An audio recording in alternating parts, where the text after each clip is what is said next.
হে আমার প্রিয় সন্তান, হাকিম লুকমান তার ছেলেকে ডাক দিলেন, হে আমার প্রিয় সন্তান। এই ছেলেটার একটা নাম ছিল, নিনা ছিল না?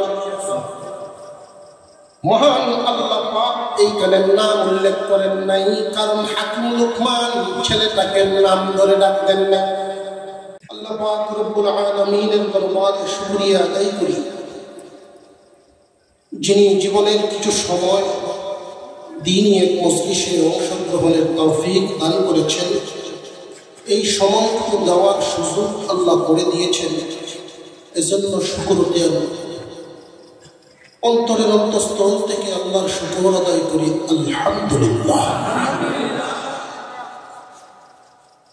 আমরা যেভাবে আসমানের দিকে তাকালে রাতের আকাশে তারকা দেখতে পাই, আলোকিত ঝলমল করতেছে, ঠিক তেমনি ভাবে আসমানের ফেরেশতারা যখন জমিনে তাকায়, ওই সমস্ত মাহফিলগুলো, দ্বীনি আলোচনার মজলিসগুলো তারকার মতো দেখতে পায়। ফেরেশতারা জিজ্ঞাসা করে, আল্লাহ জমিনে এগুলো কি? আল্লাহ বলেন, আমার আলোচনার মজলিস, কোরআন হাদিসের মজলিস, আল্লাহ এবং রাসূলের গুণ কীর্তন করা হয়, দ্বীনি আলোচনা করা হয়। ফেরেশতারা আবার জিজ্ঞাসা করে, ওই মাহফিলে যারা শামিল, এদেরকে পুরস্কার কি দিবে?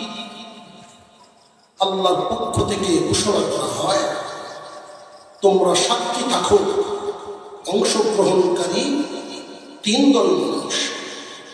এক দলে আয়োজন করেছেন, আরেক দল কথা বলছেন, আরেক দল মনোযোগ দিয়ে শুনছে। অংশগ্রহণকারী তিন দলে অংশগ্রহণের সাথে সাথে সমস্ত সগীরা মাফ। আলেম ওলামাদের জবান থেকে কোরআন হাদিসের আলোচনা শুনলে অন্তরে এক ধরনের অনুভূতি পয়দা হয়, একটা ধাক্কা লাগে। যদি কারোর অন্তরে অবস্থা এমন হয়, অতীতের সমস্ত বড় বড় গুনাহ করে তওবা করে ফিরে আল্লাহ তাদের কবিরা গুনাহ মাফ করে দেন। যতক্ষণ পর্যন্ত মাহফিল চলতে থাকবে, ততক্ষণ আমাদের সকলের উপরে বৃষ্টির মতো রহমত করতে থাকবে। আল্লাহ আজকের এই মাহফিলকে কবুল করেন, সকলেই বলেন আমিন। এতক্ষণ পর্যন্ত বুজুর্গ আলেমে দ্বীন আল্লাহ ওয়ালার জবান থেকে আলোচনা শুনতেছিলেন। তো শেষ পর্যায়ে এসে আমি আপনাদের সামনে তিলাওয়াত করেছি কুরআন কারীমের সূরা লুকমান থেকে একখানা আয়াত, নবীজি সাল্লাল্লাহু আলাইহি ওয়াসাল্লামের একখানা হাদিস। সূরা লুকমানের আয়াত আর নবীজির হাদিসকে সামনে রেখে কিছুক্ষণ আলোচনা করা, আমাদের জীবন সামনের দিকে সুন্দর কিভাবে হবে কিছু পরামর্শ। সূরা লুকমান, হাকিম লুকমান আলাইহিস সালাম ওনার নামে সূরা, অথচ লুকমান হাকিম কোন নবী ছিলেন না, কোন রাসূলও ছিলেন না। ওনার নামে আল্লাহর কোরআনে আল্লাহ সূরা নাযিল করেছেন। কি এমন বৈশিষ্ট্যের অধিকারী, কি এমন গুণ আছে? অথচ ইতিহাসের মধ্যে কালো মানুষ, গ্রামের মধ্যে সুন্দরের যেমন প্রতিযোগিতা আছে, সবচেয়ে সুন্দর, কালারও প্রতিযোগিতা আছে, সবচেয়ে কালা আছে না? এই ইতিহাসে যাদের নাম উল্লেখ করা হয় কালো মানুষের মধ্যে, হাকিম লুকমানও একজন কালো মানুষ ছিল। এত উজ্জ্বল চেহারা না, মানুষটা কালো। ধনী গরিবেরও একটা পার্থক্য থাকে। উনি এত গরিব ছিলেন, স্বাধীনতা পর্যন্ত ছিল, উনি গোলাম ছিলেন। সুন্দরের দিক থেকে গুণ নেই, একেবারে কালো। সম্পদের দিক থেকে কিছুই নেই, আরেকজনের গোলাম। কিন্তু আল্লাহ পাক ওনার মর্যাদা এতটাই বাড়াই দেবেন, মহান আল্লাহ ওনার নামে 30 পারা কোরআনে সূরা নাযিল করেছেন। আল্লাহ পাক রব্বুল আলামিন আমাদেরকে শিক্ষা দেওয়ার জন্য কিয়ামত পর্যন্ত মানুষ যেন সবক হাসিল করতে পারে, ওনার কিছু গুণ, ওনার কিছু সিফাত আমাদের সামনে তুলে ধরেছেন যে তোমরা সম্মানী হতে পারবে। আমরা এখানে যারা আছি আমরা প্রত্যেকেই চাই আমরা যার যার পরিবার পরিজন সন্তানাদি নিয়ে সুখ শান্তির জীবন যাপন করা। আমরা চাই কি চাই না? আমরা প্রত্যেকেই চাই আমাদের সন্তানাদি ভবিষ্যতে সম্মানী হোক, ভদ্র হোক, চাই কি চাই না? কিন্তু সেই পথে আমাদের চলতে হবে। আগে আমরা জানবো সেই পথটাকে, এরপরে বেছে নিব অতীতের সেই ভুলগুলো সংশোধন করে সামনের দিনগুলোতে আমরা ইসলামের দেখানো রাস্তায় চলার চেষ্টা করব ইনশাআল্লাহ। হাকিম লুকমানের যেই আয়াতখানা, সূরা লুকমানের যেই আয়াতখানা তিলাওয়াত করেছি, এখানে হাকিম লুকমান তার ছেলেকে পরামর্শ দিচ্ছেন, উপদেশ দিচ্ছেন। আমরাও তো আমাদের সন্তানদেরকে উপদেশ দিই, তো উনি কি উপদেশ দিলেন, উপদেশের ধরন কি, বিষয়টা কি, আর আমরা যারা উপদেশ দিই আমাদের উপদেশের বিষয়বস্তু কি, যদি দেখা যায় বেশ কম তাহলে পরিবর্তন করতে হবে। হাকিম লুকমানের যে উপদেশটা ছিল মহান আল্লাহর কাছে এতটাই ভালো লেগেছে, আয়াত বানায় নাযিল করে দিয়েছে। হাকিম লুকমান বলেছিলেন, وَإِذْ قَالَ لُقْمَانُ,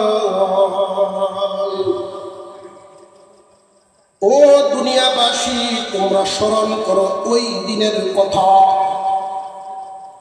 যখন হাকিম লুকমান তার সন্তানকে উপদেশ দিতে গিয়ে, উপদেশ দেওয়ার জন্য ডাক দিলেন। وَإِذْ قَالَ لُقْمَانُ لِابْنِهِ يَا بُنَيَّ, হে আমার প্রিয় সন্তান। হাকিম লুকমান তার ছেলেকে ডাক দিলেন, হে আমার প্রিয় সন্তান। এই ছেলেটার একটা নাম ছিল, নিনা ছিল না? মহান আল্লাহ পাক এইখানে নাম উল্লেখ করেন নাই, কারণ হাকিম লুকমান ছেলেটাকে নাম ধরে ডাকতেন না। আমরাও আমাদের সন্তানদেরকে ডাকি, হাকিম লুকমানও ডাকতেন। পিতা হয়ে সন্তানকে ডাকার হিকমত শিখাইলেন, কৌশল শিখাইলেন। এখানে আমরা আমাদের সন্তানদেরকে খাবার দেই, পড়াশোনা করাই, কিন্তু ডাক দিতে জানি। প্রত্যেকটা পিতার উপরে দায়িত্ব, সন্তান ছেলে হোক আর মেয়ে হোক, 7 দিন বয়সের সময় সুন্দর একটা নাম তাকে দেওয়া।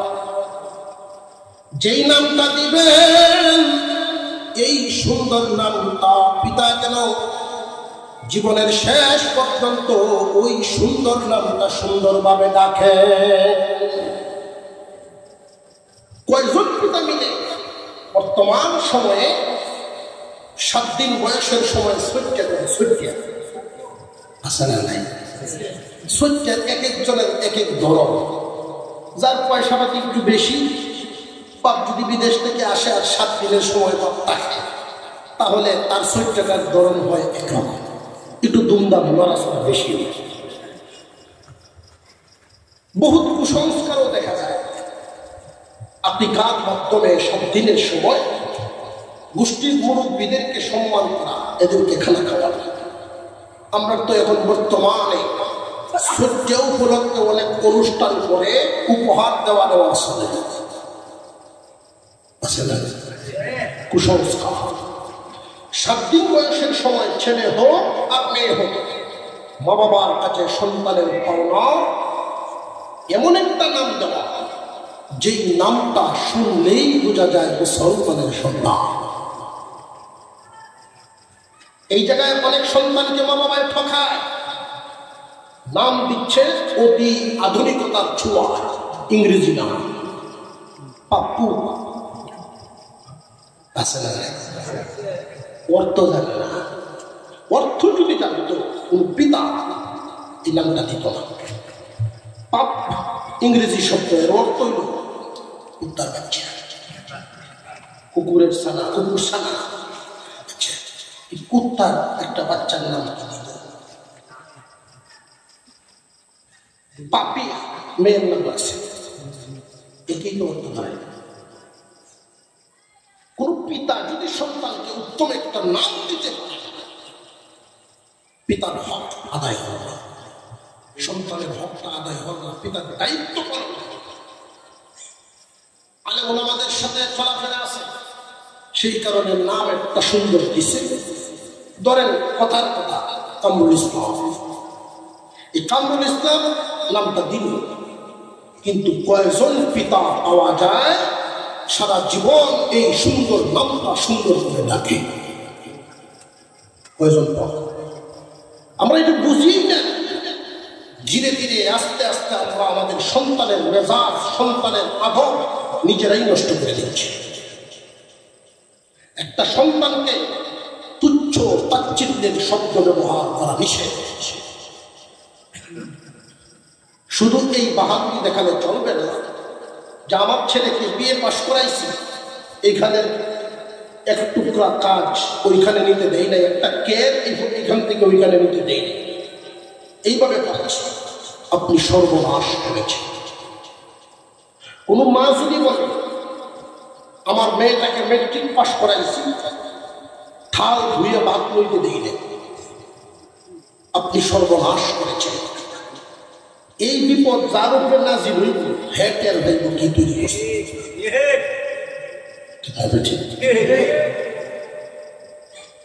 জেনে রাখবেন, যে পাথর হাতুড়ির বাড়ি নিতে জানে না, একটা হাতুড়ির বাড়ি সহ্য করতে পারে না, ওই পাথর কোন বিল্ডিং এর কাজে লাগে না।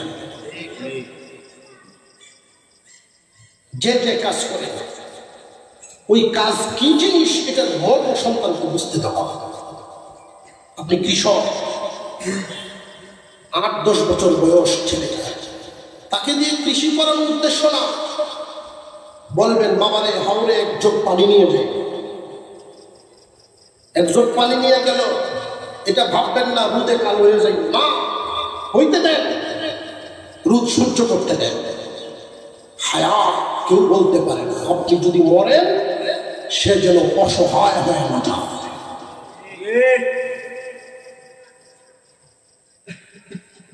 আমরা এই ভুলগুলো করি। সন্তান জমিনের মধ্যে জায়গা লাগাইতে পারবে না, চারা লাগাইতে পারবে না, 2-1 মুষ্টি চারা নিয়ে কাদার মধ্যে হাঁটুক না। এই সন্তান বুঝবে আমার বাবার কর্ম, সে জীবনে কোনোদিন কোন কৃষককে নিচু নজরে দেখবে না।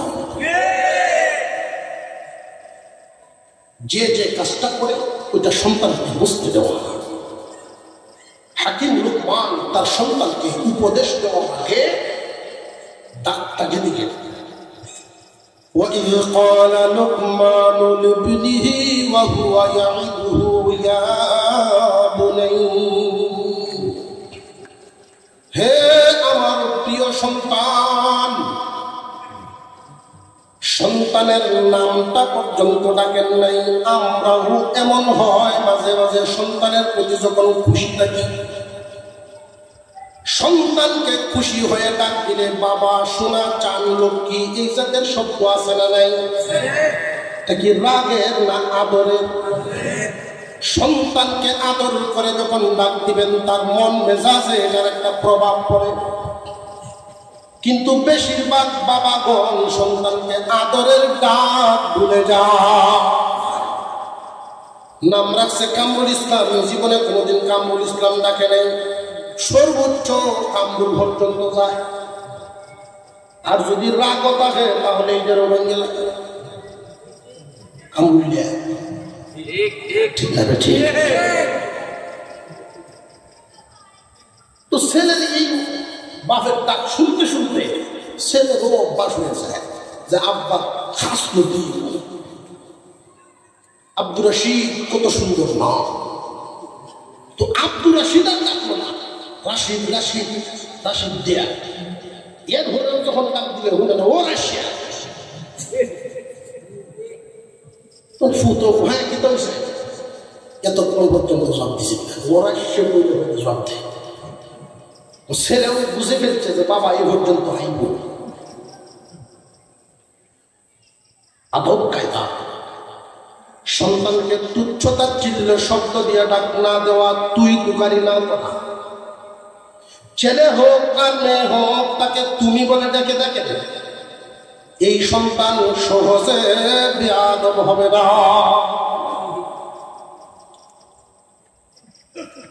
আমি আমার মাদ্রাসায় পর্যন্ত এই কথা বলছি, শিক্ষকদেরকে নিয়ে মাঝে মাঝে আমি মিটিং করি এবং কড়া ভাবে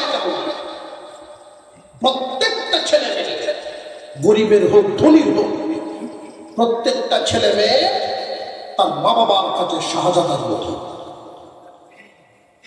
প্রত্যেককেই তুমি বলে সম্বোধন করবে, ছাত্র বেয়াদব হবে না, বেদ লাগবে না। তুমি বলে দেখে অভ্যাস করে দেখেন তুমি থেকে তুই যদি নামে বেদ মারার চেয়েও শক্ত তার কাছে মনে হবে।